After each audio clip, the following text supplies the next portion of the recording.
Good day. I greet you all who joined us. Olga Tamano is with you. Media Center of Ukraine, Ukrinform continues operations.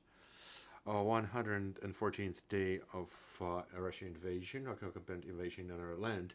And now we will speak about the situation on the front line. I invite our speaker, Oleksandr Motuzianyk, Speaker of MOD of Ukraine.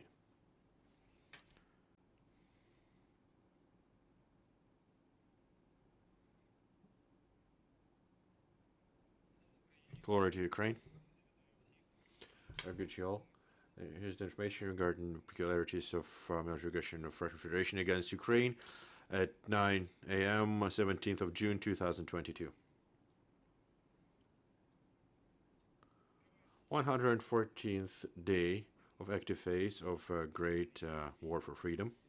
Last, Russia continues full-scale military aggression against our state, main purpose of which at this stage is reaching the administrative borders of Lugansk and Donetsk regions, containing the land corridor with the temporarily occupied Crimean Peninsula, and capture territories of Zaporizhia and Kherson regions, and also blocking navigation communications in northern western part of Black Sea. The enemy continues intensive fire on the position of defense forces along all the contact line, especially in Donetsk and Lugansk regions. The situation is difficult, however, overall controlled by the Ukrainian defense forces. The threat of the missile strikes on military and civil critical infrastructure remains in the territory of Ukraine. The occupants continue to use against Ukrainian population the tactic of terror and genocide. In particular, in Mariupol, so-called government of the educational facilities bans Ukrainian language for children, threatening the unpredicted consequences for children and their parents. A few words about operative situations. Donetsk direction.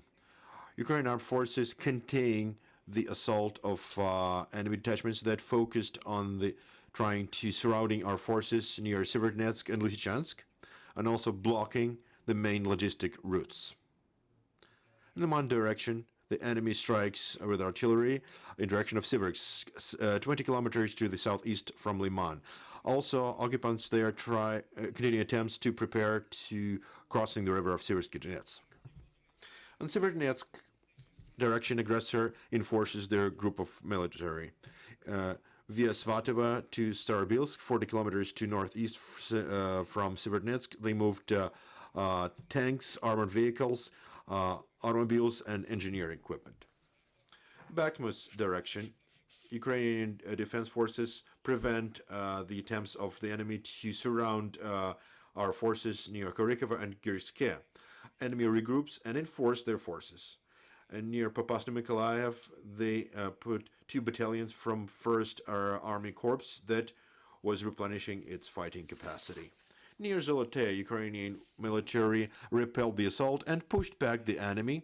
Also, occupants attempt to move out in direction of Vasilivska and Berestove, but moved back under intensive fire from Ukrainian military. On Andivska, Kurakhivska, Novopavlovsky, and Zaporizhsky directions, Russian occupants keep firing along all the contact line. At the same time, they use aviation and artillery actively for interdiction of our troops.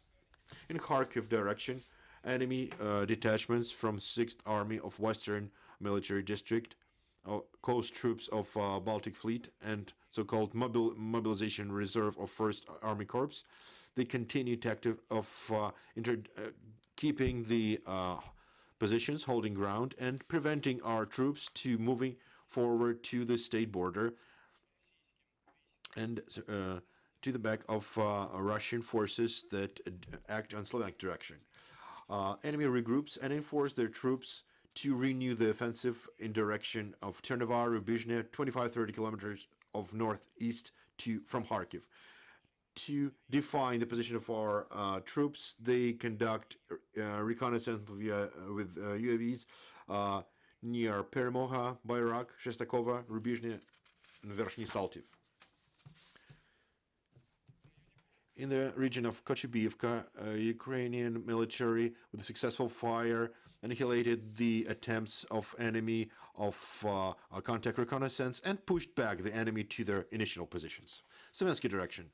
Armed forces of Ukraine continue fighting against enemy groups that consist of detachments of 1st Tank Army, 20th Army, coast troops of Baltic Fleet, 29th, 35th, 36th Armies, and 68th Army Corps of East Military District, VDV, paratroopers, and mobilization reserve of so-called 1st and 2nd Army Corps. Quite a powerful group. Those enemy military are trying to capture Krasnopilia, which is 20 kilometers to the southeast from Izum. And they're trying to create conditions to develop offensive on Slavyansk. Enemy makes fire strikes with artillery near Delina, Dubrivna, and Vernopilia. Also, armed forces of Ukraine repelled the assault near Bogorodichne that occupant tried to capture and control. In Pedevna-Butsky direction, Russian occupants groups out of 8th, 49th, and armies of 22nd Army Corps of Southern Military District and paratrooper Vedev military held grounds and focus on preventing Ukrainian military from counter attack in Khersonsky and Mykolaievsky region. Volysky and Polysky directions. Overall, the situation haven't changed. Detachments of Belarusian army and battalions that is to cover the plot of Ukrainian and Belarus state border in Brestski and Golbansky districts. They focus on recon, mostly engineering equipment of positions, and securing the state border. Also, as our intelligence informs, the Belarus continues to check combat readiness of their armed forces until 18th of June this year. Speaking of that, there is still a threat of rock missile and aviation strikes from the Belarusian territory. Siversky direction. To cover Russia-Ukrainian border in Bryansk and Kursk regions, the enemy has 3 battalion tactic groups from 1st Tank Army of Western Military District, and also their detachments of paratroopers, VDV. Those Russian troopers, they conduct demonstrational actions and make artillery fire at Sumy and Chernigiv regions of Ukraine. Black Sea and Azov operation zones. As previously, military ships of Russian Federation that are now in equatoriums in Azov and Black Sea, they continue isolation of combat territory and conduct recon and try to make fire support for coastal area. Also, the aggressor blocks civil navigation in northern western part of Black Sea. And for today, they're ready to use missile and cruise missiles, and they have 2 carrier ships that have caliber missiles. As our intelligence informs, the total fire could amount 16 missiles. On the slide, you can see the total losses of occupants from 24th of February till today. That's all information from me today. Thank you for your kind attention. Please, questions. Armed Forces of Ukraine confirmed the information about tug ship that was hit by Ukraine forces, the enemy tug ship. General Staff and Navy has informed about this great tactical operation of Armed Forces of Ukraine. The information was published to the full in the part that could be shared openly. I could not add anything openly, but it's one more victory of our detachments.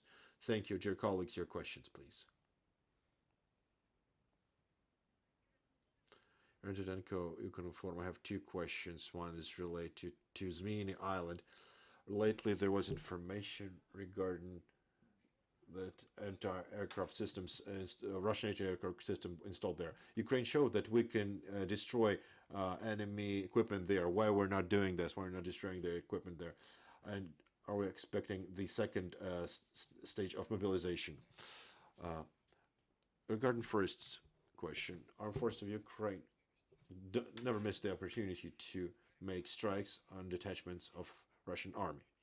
When there is a capability, when there are circumstances for it. Asking why we're not doing it now, and why we're doing that, it's just an improper question. Let's wait. Believe me, all the means necessary will be used by Ukrainian military. Regarding mobilization, you were asked. It's also irrelevant to split mobilization into certain waves or steps. It's conducted according to the order of president and due to martial law in Ukraine. The mobilization is continuing. It will continue until it's necessary to bring people into armed forces and other defense forces that defend Ukraine. It's an ongoing process. More questions, please.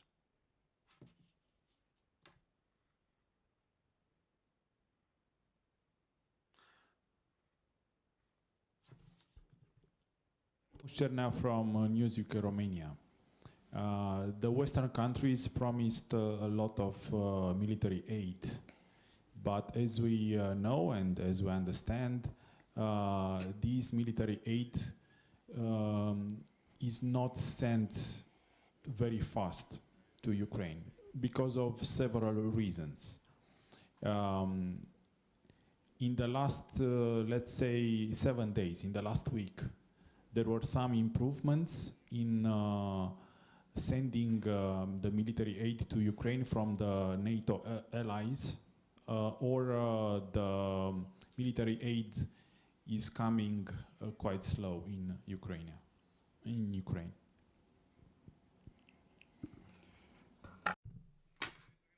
I'll answer like this. Overall, I cannot comment from this platform the military aid cooperation, because this is a very sensitive issue. Please understand. So I cannot speak publicly about it. I cannot comment on the speed of supplies. It is being supplied, and it's immediately happens. It comes to the front line as we receive it. We see 777 mortars used. Also, the General Staff informed about the use of artillery systems, French artillery systems, Caesar. That it was a great and very efficient weapons that allows us to attack enemy from far distance with a very high precision. About the speed of supplies of the military aid, I cannot comment, but we must understand that it takes time. We said why certain samples, there is a delay with certain samples of equipment. To receive certain weapons in a peacetime, there is a lot of preparation has to be done. That it was unexpected that we started needing these weapons. It was unexpected for the producers. The countries that produce weapons that had certain obligations to other contractors, other clients, but this is an ongoing process. Regarding the time frames, I cannot comment, but as soon as we receive Western weapons to the with enough quantity, it will allow us to fully change the situation that is in the territory of Ukraine. Viktor Melenkov, CGTM. Can you comment the situation on the chemistry plant Azot? No, I cannot. The fights are there. The fight is ongoing there. There is a defense operation of Severodonetsk conducted by Armed Forces of Ukraine and other military units. No other information I can share with you. Thank you. Oleksandr Motuzianyk was here with us, Speaker of MOD. Glory to Ukraine and glory to Ukraine Armed Forces.